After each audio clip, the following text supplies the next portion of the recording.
There are moments when your heart feels heavy, not out of fear, but because of a quiet, unspoken longing to be led by something greater than yourself.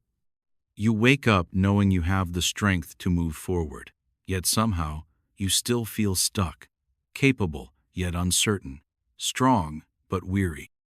You believe, yet deep inside you're still searching for direction.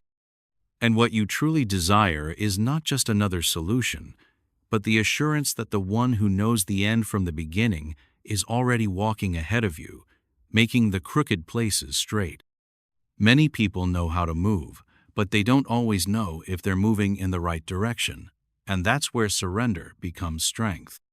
When you say, "Lord, take the lead," you're not giving up, you're stepping up into divine purpose.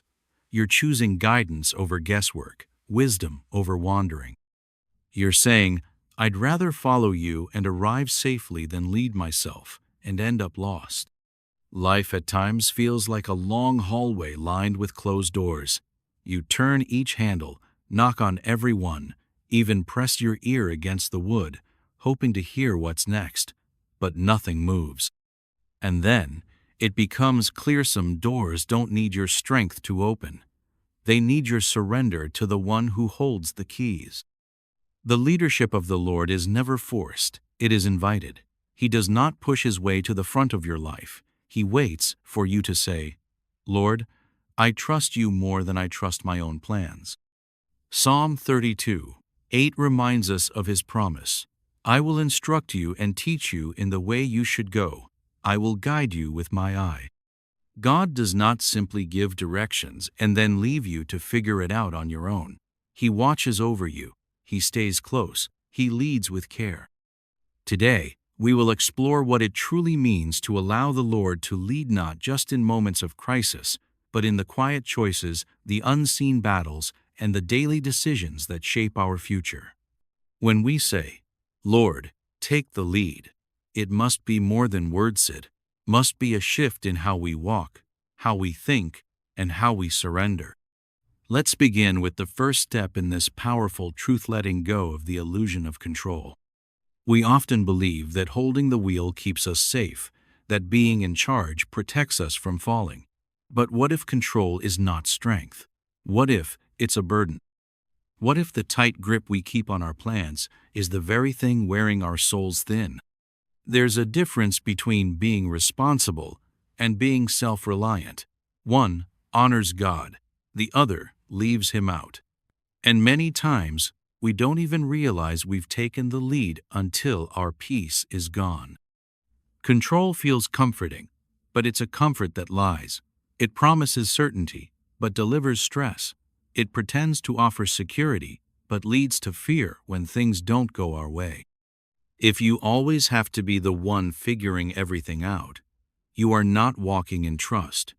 You are walking in tension. But when you let the Lord lead, you make room for rest. You stop striving to predict outcomes and start leaning on divine wisdom.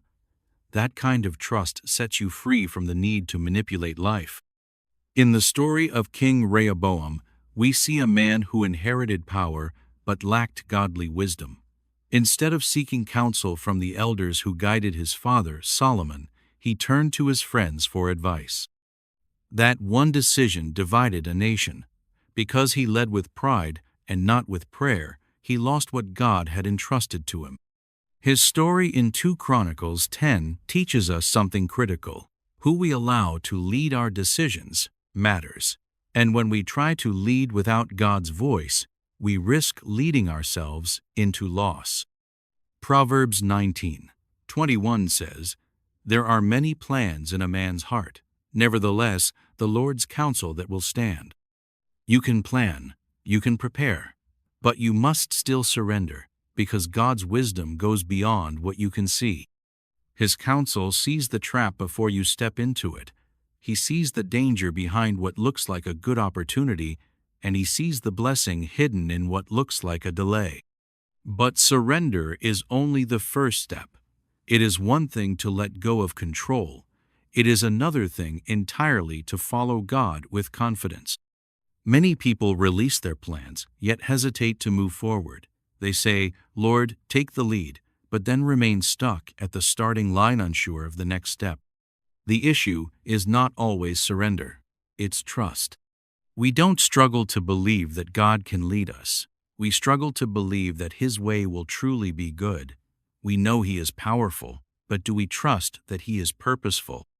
That even in the delays, the redirections, the closed doors, He is still working for our good? Trusting God's lead is not just knowing He is capable. It is being fully persuaded that His path is better than our own even when we don't understand it. My friends, this is where the real shift happens. Following God is not passive. It is not sitting back and waiting for everything to fall into place. It is walking by faith when the instructions don't make sense. It is obeying even when the path looks narrow.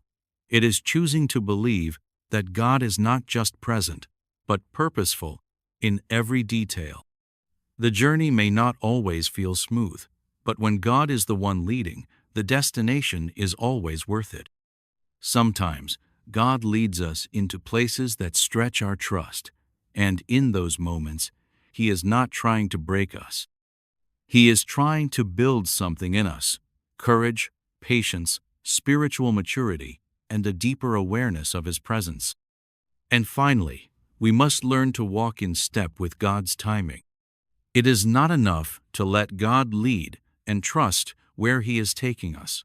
We must also move when He says move, and wait when He says wait. So many people miss their moment either because they rush ahead of God or because they hesitate too long. They see a glimpse of where He is leading and run toward it without waiting for His timing. Or they become so afraid of the unknown that they stay in places where God has already told them to move on. Either way, they are out of sync, and when your rhythm is off, your results suffer, not because God is punishing you, but because you have stepped out of divine alignment. The life of King Josiah is a powerful example of spiritual timing. He became king at just 8 years old, yet the Bible says he did what was right in the sight of the Lord. He began seeking God in his 8th year, but did not act until his 12th. He waited for God's appointed time, and when he moved in fullness, not in fear. Letting the Lord lead means we trust His pace, not just His direction. And when we walk in time with God, we don't just reach our destination. We arrive with favor, with purpose, and covered by His grace. So today, my friends, let us surrender, trust, and walk in step with Him. For when the Lord takes the lead, every step we take is empowered by His divine wisdom and secured in His perfect will.